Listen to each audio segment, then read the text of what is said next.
What's up, everybody? My name's Chance, and today we're going to be diving into a Mono Blue Beatdown Deck. That's right, we're playing Mono Blue, but not in the traditional sense. We're not milling the opponent. We couldn't care less how many cards you got in your graveyard, bro, or brah.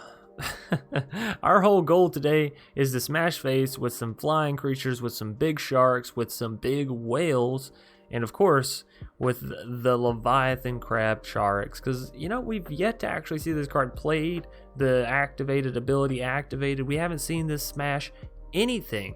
And it has some serious potential. You know, you got 4 to land down. It's a 4/13. That means even if the opponent has an Embercleave, you can smash through. Even if the opponent attacks and they have an Embercleave and you have this card down, you just block it. What creature does 17 damage besides a super buffed up Annex? And at that point, well, you should be able to deal with it. Anyways, I digress. The point is, we're playing Mono Blue Beatdown, and I gotta say, this deck is superb. We went 5-0 today.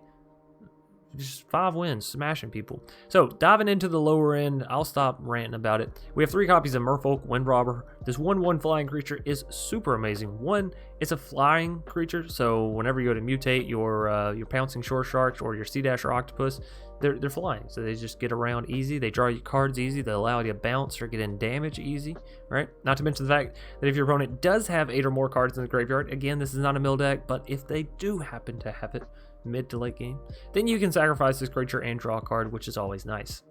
Next up, we have 2 copies of Faerie Vandal. I actually didn't see this card too much while playtesting, but I will say it is nice because you can mutate down onto it and it can gain counters. So again, you have this flash flying creature that you can get bigger and bigger and bigger. So you put the Sea-Dasher onto it, you draw cards with Sea-Dasher, and then it sort of just builds itself up, right? Which is really nice. A creature that swings in, deals damage, draw cards, and buffs itself.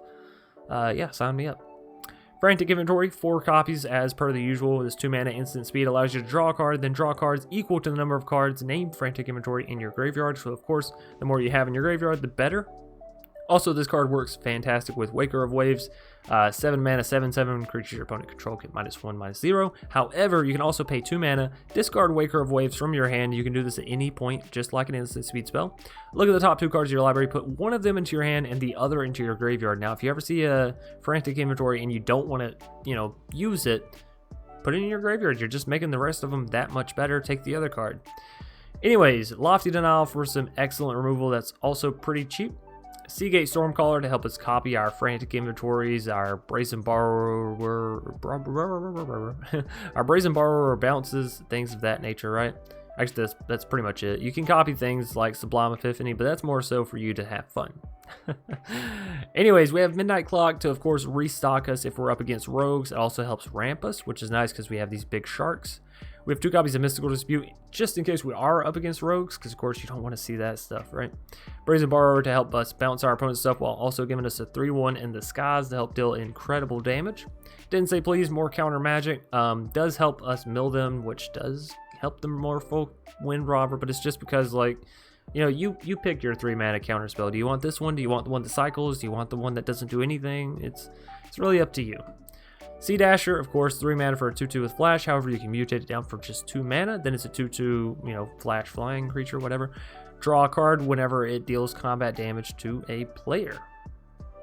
We have 1 copy of Gadwick. I don't feel like you need tons of copies of Gadwick. I don't feel like seeing 2 copies of Gadwick is like a woohoo. So, Gadwick, the Wizened, 3 plus X.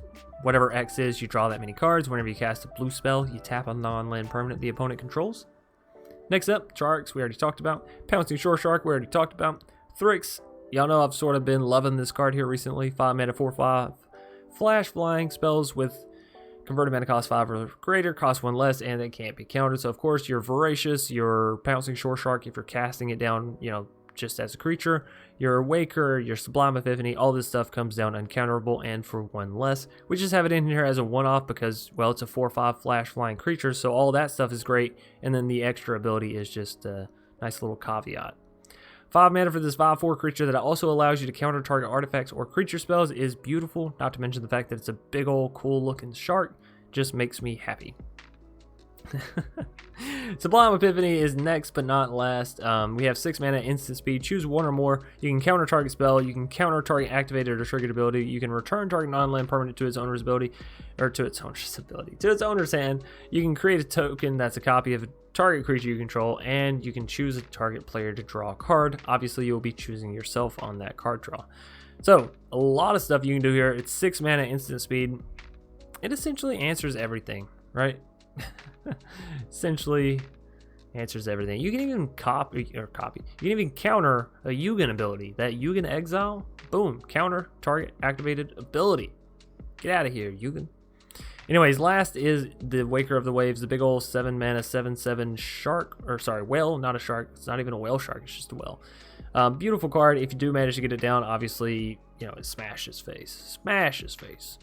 I will say I made a mistake. I didn't put any Castle Vantresses in the deck, so if you have Castle Vantress, put them in there. They're pretty good. Anyways, without further ado, that is it for us today with this deck tech breakdown. I hope you all have enjoyed the video so far. If so, please be sure to leave a like down below, comment in the comment section, and subscribe. Most importantly, if you're new here to the channel, you want to help support us for a completely free means. You want to get those updates on these fresh, cool decks that nobody else is posting because, well, we won't dive why they're not posting it, okay? Anyways, hit that subscribe button. We're nearing 10,000. We got a lot of cool rewards coming up for you guys and girls, and as well as for me once we hit that sort of checkpoint. So we have daily videos that go live every single day, so to speak, at 10 a.m. Eastern Standard Time. I do recommend that you hop in there, say hi, say what's up in the chat, leave a like, and encourage your friends, if they are Magic players, to come in and join in the party. This is the best community in the Magic vicinity for sure, because we post the most original decks, and that's just bar none. Anyways, thanks for watching. Let's dive into some Mono Blue Beatdown. MX Zang, I think that's correct, right? Also, are we recording? We are. Okay. We'll keep. We got some card draw ability. We got the midnight clock, so if we can get to 3, we'll be good.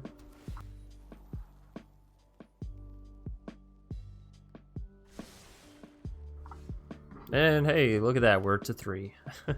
So the opponent tries to play something, we can of course brazen it. If not, we can Frantic Inventory.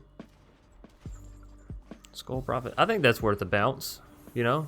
Either losing 3 life or allowing them to ramp. Neither of those two do I enjoy, so. Get that midnight clock down. Next turn will be already up to 5 mana, which means we can get down to Thryx the Sudden Storm. So, Savi Hunter. It's like a food deck, huh? Like a strange food deck. So we could also go for a Merfolk Windrobber and Brazen. I think I'm going to save, though, for the Thryx. The instant speed. Of course, we could also go Brazen and Frantic at instant speed. But we'll see.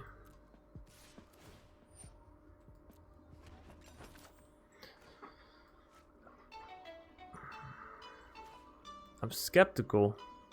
If they have a Heartless Act, it's just going to remove it. But if they have a Heartless Act, it's just going to remove it anyways, right?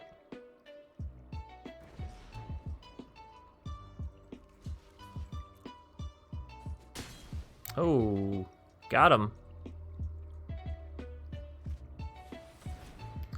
And then Bloodchief's Thirst at sorcery speed. Oh, that's fine. I feel like that was perfectly fine. So we will go ahead and play down the Windrobber here, because it's only sorcery speed, and we can of course flash the Sea-Dasher onto it, and then also play Frantic. But for the time being, we want to leave all of our mana up so we can use Mystical Dispute if we need to. Speaking of needing to use Mystical Dispute, bye-bye Wolf. Kind of like bye-bye Birdie, but a little more vicious. Anywho, his opponent's tapped out. Let's hit that Sea-Dasher. Upgrade the Merfolk a little bit. And Zang, they've seen enough, so Mono Blue Beatdown picking up its first victory, and I gotta say that played out a hell of a lot better than the previous things. Chazun. Chazun? You know, I'm not gonna question it. Sure. I don't see creatures for us to mutate down onto, but we got the Frantic, so we got a little card draw. We got the Lofty, so we got a little counter magic Reno, right? So we'll be alright. Hey, a Voracious. It's not necessarily a tiny shark that we can mutate bouncing onto, but it is, you know, big sharks, little sharks. Sharks of all shapes and sizes, we welcome them all. You had to have a speaker, didn't you? Couldn't just play a 2-mana card. Now, I could go for the Lofty here. A little Lofty denial on the Owlslid. I think we're fine with it. So we'll swing in with the Selfless here. We'll draw 1 card with the Frantic. I think drawing cards is a little more important to us than... Okay, sure. All right. Just replace itself. Granted, it's kind of like an upgrade, actually. It's kind of... Hey, that's a nice card, actually, because it turns the Lofty Denial into a pay 1... From a pay 1 to a pay 4, so that's, you know, good. It's a 1/1, so it can defend the speaker, theoretically. Obviously, they have the Owlslid and Selfless, so they can give it indestructible, but we'll see. Basri Cat, I think not. You know, Lofty would have worked either way that turn, but still nice to see. Still cool to see. If they swing in with speaker, are we trading the Merfolk for the Selfless? They're not even swinging in. Holy cow, Batman.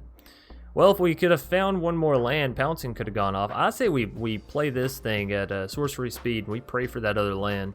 Hey, we hit it. Not only did we hit it, we hit a Brazen as well. So next turn we'll be able to play Shoreshark down, so that's nice. I think we just pass. Do we swing in? You know, this Windrobber does a great job at just blocking things right now, so I think we hold steady. I know we're a beatdown deck, but we'll get the deeps down, the DPS. Daxos. Okay, you resolve that one. Now what? Followed by another creature? All that glitters. You bounce it. They use Owlslid to protect it. No, they can't. They can't. They're out of mana. Oh, we're geniuses. Sorry, sometimes you would think that I plan my plays out better than I do, but I don't. Do we trade the Windrobber out for the Selfless Savior now? That is that's a serious question, because having the Windrobber down allows us to get the Pouncing Shoreshark down. You know, I'm gonna let it happen. It's just 1 damage, and it's not even healing them. You know, it's not the Owlslid where it's lifelink and can give them protection. It's just the silly little Selfless Savior. So that 5th mana means that we have access to the Voracious Greatshark, and I am ever so greatly appreciative for that.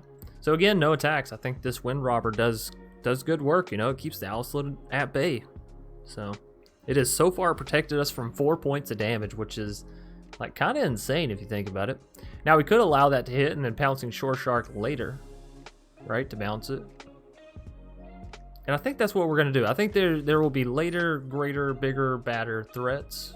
Granted, you could argue mana efficiency, right? But pish posh. Pish posh, my friends. Speaker of the Heavens. That's fine. None of this stuff is too scary, you know? I want to see them swing in. But not with the Daxos. Q Daxos swing in. Alright. We're gonna flash you right here. We're gonna bounce Hollowed Priest? Probably the Hollowed Priest. Over. Gabby, over and out. Bounce you.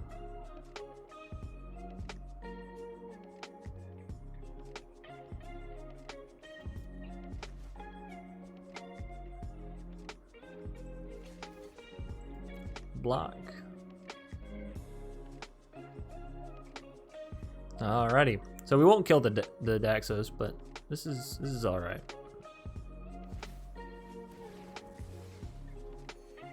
Why would they do that? They didn't need to do that. I guess they were afraid of me somehow unsummoning something. I don't know. We have access to the Sublime Epiphany now. Super excited to see that. So yeah, we're probably going to be using that on the next turn. On their next turn, not on our next turn, right? Still have Voracious. This is, you know, it's strange. I don't enjoy being countered. I don't enjoy rogues, but I do enjoy a good mono blue tempo deck. If I'm being honest with you, like it's strange, but I love playing it for this reason. You know what I mean? Target player, create a copy, return, counter. Okay, target a non-land permanent. Return non-land permanent to its owner's hand. Yeah, let's get you out of here. Target creature, that's gonna be this. Target player, that's gonna be this. I like all the different colors. You almost got the rainbow going here, right? So counter, bounce, copy.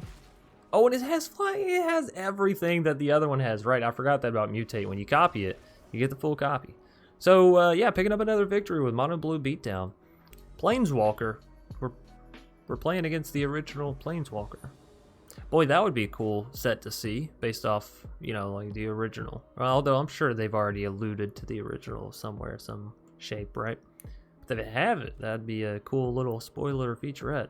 Anyways, we're gonna keep this hand. We got the Lofty, we got double Brazen, and a Waker of Waves. Hello, better stop sleeping on this card. that was a terrible sales pitch. I'm sorry. Give me 5 minutes. Come back. We'll redo this. So opponent's playing Boros. Is it Boros Doggos? Well, there's an Owslid. I wouldn't call Owslid a dog personally. I don't know him like that. You know, who's to say that he's a dog or not? Anyways, we're going up to 2 mana. That's enough for the Brazen. That's enough for the Waker of the Waves. Question: can we use Waker of the Waves at any point? Because it doesn't say use this at any, you know, point that you could use a sorcery. It just says discard it. Look at the top 2. Put 1 into your hand. Put the other into your graveyard. So can I can use it. Whoa, hot damn. All right, another Selfless Savior. Well, whatever they play is going to be protected as hell. I don't think I'm going to Brazen any of this stuff. It's not really worth it, right? It is good damage for them. I mean, good life gain, but yeah, let's just let's use our bigger old whale. Is it a whale or is it a shark? Is it a whale shark? The world may never know. So I do really like the idea of the Charix, right? That's a creature that can block these pesky selflesses and whatever, and it puts the Frantic into the inventory, so it builds up the Frantic. So it's like a win-win-win-win. Anyways, we're gonna go ahead and get down the Merfolk Windrobber. Comes down, you know, sorcery speed, but it gives us access to the Lofty Denial to actually counter stuff. You know what I mean? Sure, we could have saved mana for Didn't Save Please, but that's a snooze fest. I want to get a blocker down ASAP. Put the fear into the doggo's eyes. Alright, end our turn on that note. I'm willing to bet that it's Winota. If anybody would like to take me up on that bet, you know where to meet me. Twitch.tv/Dr. Spilkin. Or is it /? I think it's /. I think we can all agree it's a / kind of thing.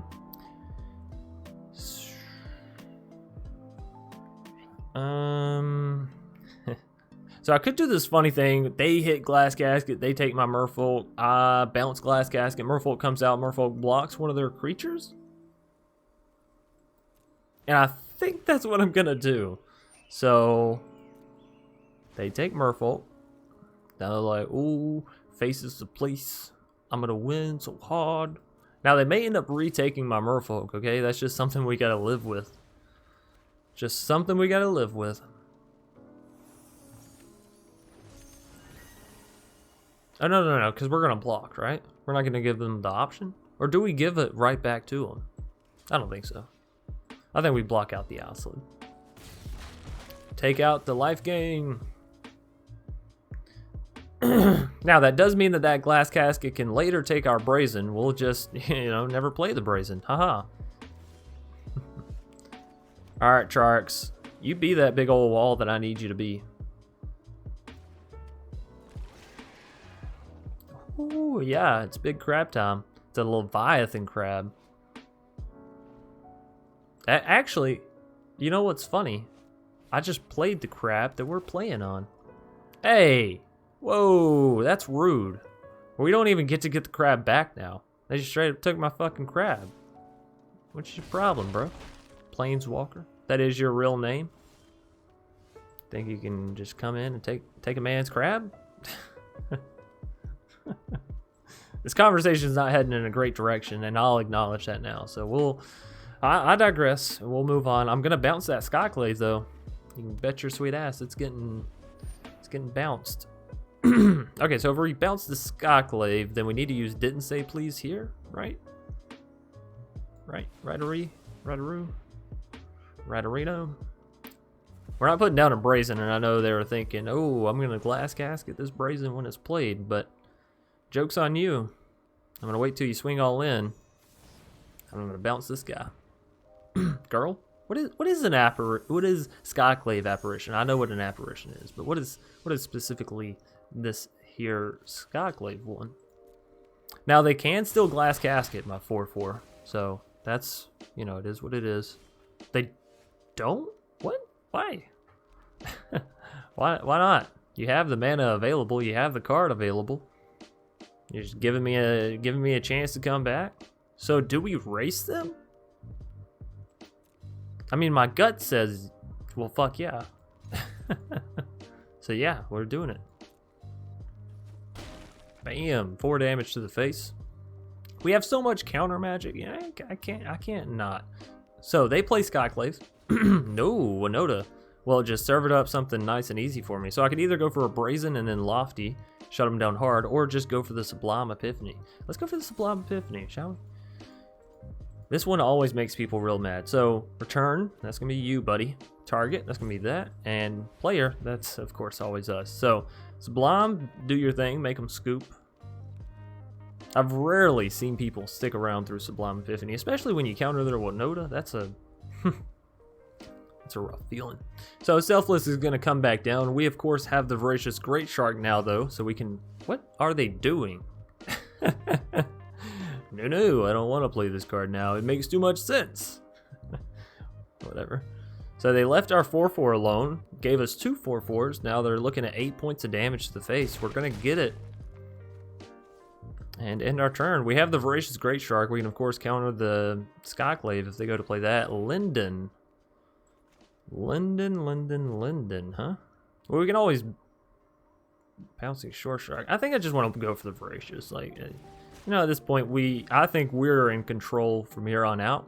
They have 2 mana. They can of course play a Glass Casket and take a 4/4. They're gonna play a Selfless Savior because that makes more sense. Planeswalker, GG. We're 3-0 with the Mono Blue Beatdown. That feels a lot better, I gotta say. Job, just J-O-B, job. We'll keep. It's a dangerous keep. I should add that. This is a dangerous keep. We have 2 lands and not a lot to do if we don't draw more. So definitely not one I recommend keeping. But you know, we're pros here, and you know what that means. When you're a pro at Magic, you get the draws you want, pretty much. That's how that goes. Anyways, opponent's got a Yorion. So, am I worried? No. Is it a normal Yorion deck? 80 cards? Yeah. Okay. Well, that's nice to see in the very least. You know, sometimes you see these 120 card Yorion decks, and you just feel bad when you lose to them. So, we have the option of Brazen. We have the option of Frantic. Though if it's a Yorion deck, for the most part, Brazen's not a great option. Well, unless they're playing Lotus Cobra, in which case, Brazen all the way to the bank. Yes, please. Alrighty, so, you know, you play that Lotus Cobra right back down. I'm going to counter it. I'm telling you now, Sonny. Why do y'all watch me? This is weird. Oh, it's Teamer. Okay, I was going to say this is weird, though. It's a Gruul Yorion deck. So do we want to counter the Dryad? I think so. Dryad's pretty good. Allows them to ramp up with additional land play. Allows all their lands to be any land.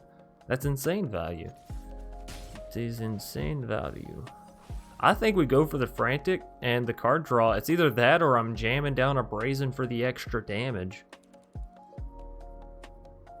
Okay, alright. You convinced me. Brazen for the extra damage. Because if I can hit a land naturally, you know, El Natural, just off the draw, then we can go for the Faerie Vandal and Frantic in the same turn, and that's really good. So I don't want to see them ramp, but sometimes you can't help it. Lotus Cobra. Hopefully we don't see another. That's my biggest concern here. An Owslid.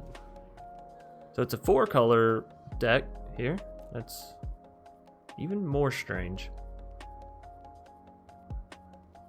They're hung up on this 1 blue mana. I wonder why. What do you have at blue 1 mana that's... surely it's not a Rune Crab, right? Because that would have already been played. That would have been played before the land, so...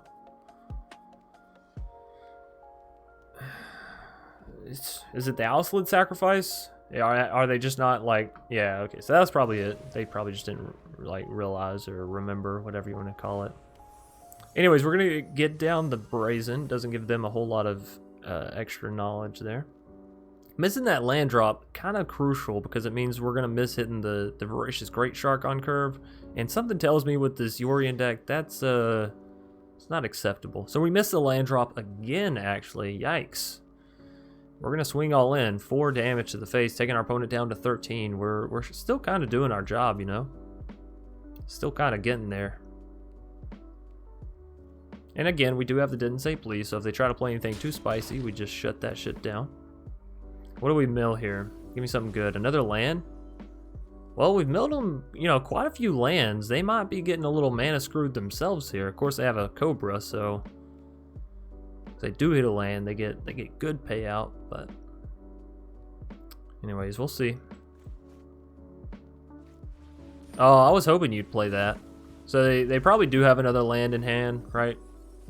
They're going to play the Felidar and then play land. No, they don't. Oh, that's brutal. So they're going to swing back at us for the 3 heal for the 1. They go back to 14.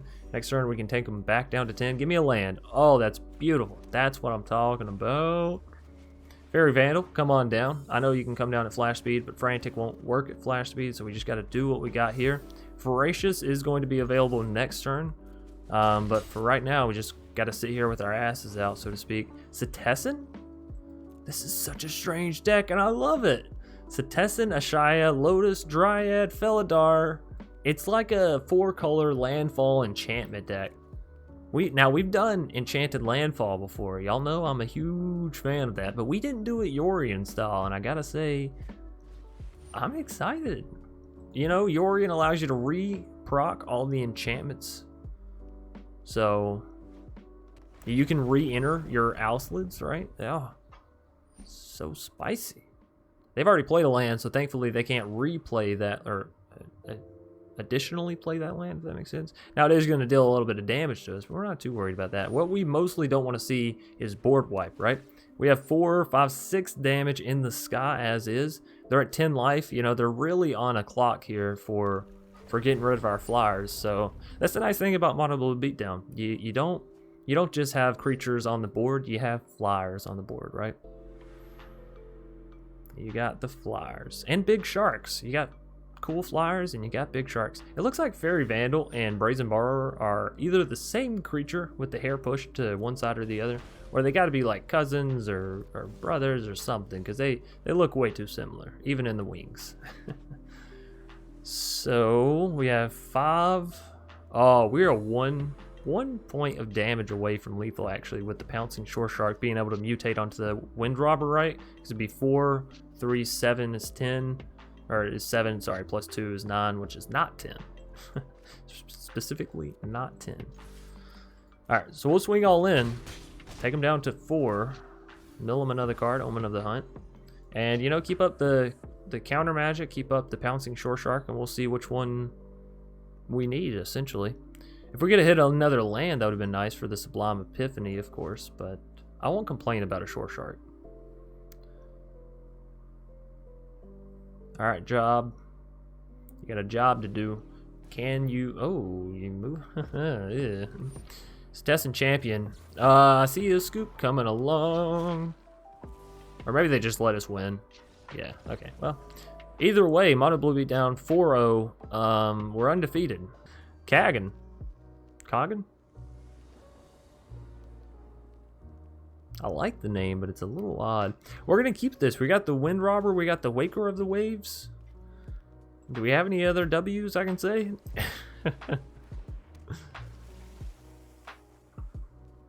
They're playing Jace, so they should be the ones playing Mono Blue, but it's okay. I'll take up the helm. So instead of playing Waker here, we're going to play the Sea-Dasher onto the Windrobber. It both increases our damage and draws us a card. 2 mana. You can't beat that. Oh, it also mills them. Right, the triple threat, so to speak. The octopus, the flying octopus that mills and draws cards. Passion Orator. I love it when the opponent essentially plays nothing on their turn. Now, I'm not saying a passion sucks. You know, everybody loves a good Orator every once in a while, you know. But if it doesn't interact with my side of the board, I'm happy. I don't care. Gain 10 million life, you know? I couldn't care less. I can't let that happen because that can get too big, and I don't see any bounce spells, you know, past the Sublime Epiphany, and there's no telling that we're going to, you know, be able to get it down. So I'm just not going to let that one happen. Maybe a mistake, but hey, you know, we got the Pouncing Shoreshark there, so probably not. We can always deal with stuff later. That's what I'm saying. Waker of the Waves again. We're not letting them sleep today. Another Orator.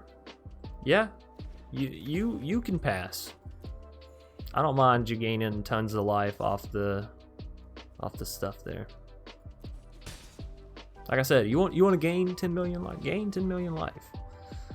But let me play what I want to play. So if we take a land here, we can play the Sublime Epiphany. If I take the Windrobber, we can, you know, mutate the Shoreshark down.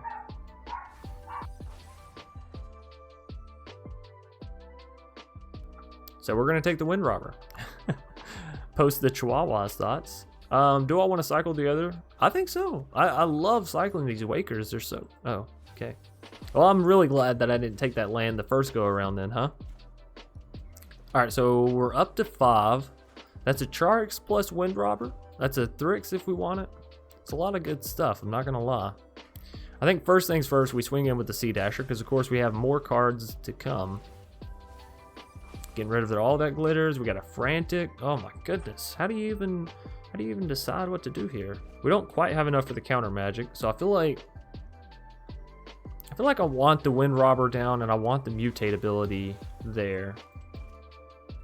Right? Charix can come later. And don't get me wrong, I love Thryx. It's a wonderful card, but there's something about an instant speed shark coming down that just says like, be scared.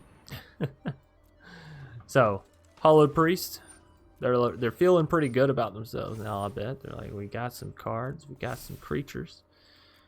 But we're about to bring that all to an end when we mutate this guy down. Over. And we're gonna bounce that Hollowed Priest, take action. We're gonna block one of these Orators here, take out them. And sure, we're going down to 14. Again, I still think we're very, very much in control of this game, and that's what matters at the end of the day. So, we could go for a Charix and have the Brazen. And you know, in light of what we were speaking about earlier, I've never seen a Charix, you know, work either. So let's see it. Let's see a Charix do some work. If the opponent will stick around, of course. We are bringing a lot of heat. I do not want to say GG early. That would be super BM. And, you know, might scare them off. So, let's not frighten the opponent. Please stay here, Kagan. I just want to... That's fine. It's perfectly fine. Pacifism on the Shoreshark. Good.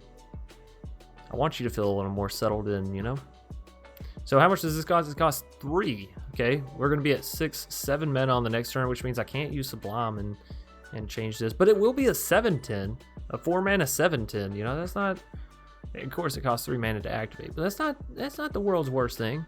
I mean, it is a rare as well. So if you want it, you're both spending a rare wild card and finding a place to play a 4 mana 0/17 card. We can always sacrifice the Pouncing Shoreshark as well, right? To just draw us a card in a pinch. That's not a bad little thought there. Alrighty.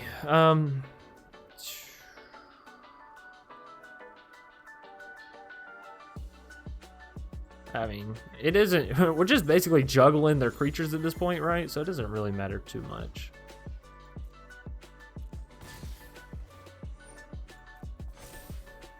I think I am going to go ahead and sacrifice the Shoreshark, actually. Like, what are we going to do? You know? We could bounce it with Sublime Epiphany, but they'll just reapply it, so... Another Charix, not really what you want to see. We are at 7. I want to activate the Charix, I do, but... Alright, let's swing all in. Maybe we can fool them. Oh, snap. What? Are you crazy? Hell yeah, I'll take that. I was not expecting them to let me hit with the Charix, but... Okay, so this is a little bit of a difficult situation. We are sort of just bare open face now. You know what? We're fine. We got 14 life. They're mono white. I think we'll be all right. We'll get down the midnight clock. That'll allow us to also play the Frantic Inventory. Also puts us up to 7, 8, 9 mana on the next turn. And that, ladies and gentlemen, is enough to use the Charix plus Sublime Epiphany. Finally. Charix with a peace of mind. Isn't that everyone's favorite? Son of a bitch. Isn't that everyone's favorite feeling in the world?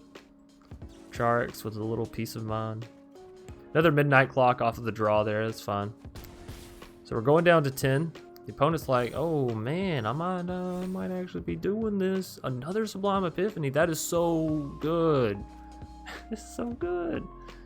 So I'll tell you what, we're going to play down the midnight clock and probably Sublime Epiphany. We can copy the Charix and then get rid of the old one. And of course, we're going to draw more cards here, putting them down to 3, mill them up a little bit more. Another land, not opposed to that. That song and dance there. All right, so we're still at 7 mana. We could play down a Thryx and just block, you know, it's a possibility. Of course, the Hollowed Priest, you never know when they're going to gain extra life. I'll bet money they concede when I play the Sublime. Sort of been the theme for the day, right? I do a lot of stuff with one card. It's too much value. Boom, boom, boom, bam. Return that. Copy. I'm going to copy the Sea-Dasher, actually. And we're going to target ourselves, of course, as always. And now do we see the scoop? 3, 2, 1. No? 3, 2, 1. They're not even paying attention anymore. They got up. They left. Oh, no. No, no. They're still hovering cards. Oh, look at you, Sly Dog. Keeping that Hollowed Priest alive.